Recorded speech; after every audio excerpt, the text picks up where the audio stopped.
ce château, hein. Il est magnifique. Il s'appelle comment? Le château de la Balinière. C'est ici où vous avez eu des manifestations aussi. Eh bien, à côté. À côté. Il y avait une soucoupe volante. Oui, mon mari en a vu une juste à côté, et puis moi une autre là-bas, un petit peu à côté de chez moi. Oui, oui.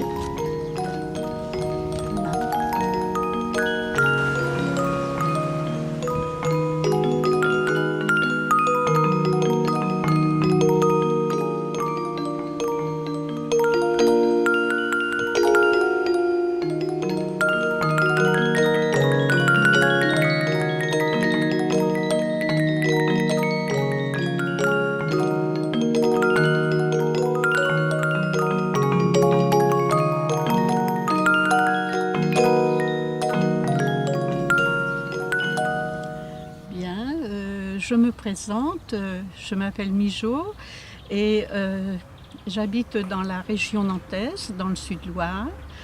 Je suis mariée sans enfant et il m'est arrivé une aventure insolite mais tellement belle que cela dure depuis 28 années.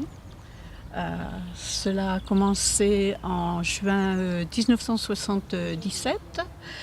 Et je m'en allais au travail et là j'ai aperçu dans le ciel de Rezé un phénomène complètement insolite puisque c'est comme un vaisseau cosmique de forme oblongue, assez long et couleur feu qui se déplaçait dans le ciel à l'horizontale et il y avait un avion qui était en dessous.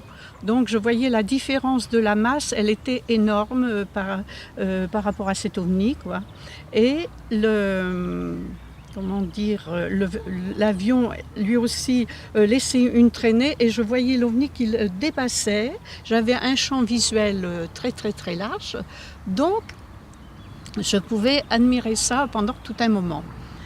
Et c'est là où j'ai commencé à réaliser que ce n'était pas quelque chose qui existait sur la Terre, ça n'avait rien d'un objet qui vole, soit un avion, soit un hélicoptère ou un ballon sonde ou quoi que ce soit.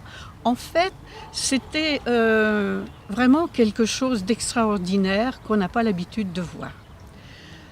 Devant ça, je suis restée perplexe un moment et je me suis dit non, c'est pas le soleil est plus loin à l'est et là, ça c'est quelque chose qui n'est pas ordinaire, c'est certainement ce qu'on appelle un ovni, un vaisseau spatial.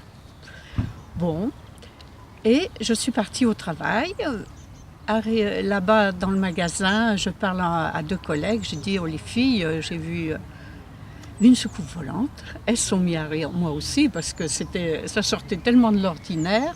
Bien. Puis après, quand même, dans la journée, je me disais, c'est quand même pas normal. Oui, c'est insolite. C'est un fait insolite.